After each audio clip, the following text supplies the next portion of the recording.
शख्स का बेटा था।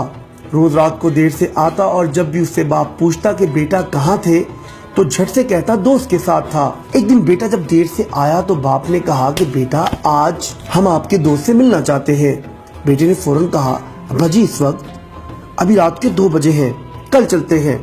नहीं अभी चलते हैं, आपके दोस्त का तो पता चले। बाप ने अभी पर जोर देते हुए कहा। जब उसके घर पहुंचे और दरवाजा खटखटाया तो काफी देर तक कोई जवाब न आया। बिलाखिर बालकोनी से सर निकाल कर एक बुजुर्ग ने, जो उसके दोस्त का बाप था, आने की वजह दरियाफ्त की। तो लड़के ने कहा कि अपने दोस्त से मिलने आया है इस वक्त, मगर वो तो सो रहा है।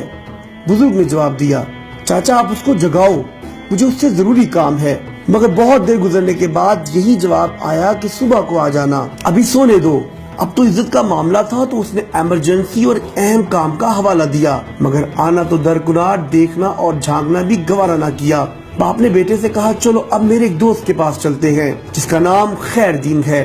दूर सफर करते आजानों से पहले वो उस गांव पहुंचे और खैरदीन के घर का दरवाजा खटखटाया, मगर जवाब नदारद। बिलाखिर उसने जोर से अपना नाम बताया कि मैं अल्लाह डीन हूँ, मगर फिर भी दरवाजा साकत और कोई हरकत नहीं। अब तो बेटे के चेहरे पर भी फातिहाना मुस्कुराहट आ गई, लेकिन उसी लम्हे लाठी की ठक ठक सुनाई दी और दरवाजे की जंजीर और कुंडी खोलने की आवाज आई। एक बुरा शख्स बरामद हुआ जिसने लिपट कर अपने दोस्त को गले लगाया और बोला कि मेरे दोस्त बहुत माजरत, मुझे देर इसलिए हुई कि जब तुमने 27 साल बाद मेरा दरवाजा रात गए खटखटाया तो मुझे लगा कि किसी मुसीबत में हो, इसलिए जमा पैसे निकाले कि शायद पैसों की जरूरत है। फिर बेटे को उठाया कि शायद बंदे की जरूरत है। फिर सोचा शायद फैसले के लिए पग की जरूरत हो तो उसे भी ले आया हूँ। अब सब कुछ सामने है, पहले बताओ किस चीज की जरूरत है। ये सुनकर बेटे की आंखों में आंसू आ गए। अब्बा जी की तरह समझाते थे कि बेटा दोस्त वो नहीं होता जो रत जुगों में साथ होता है, बल्कि वो होता है जो एक आवाज पर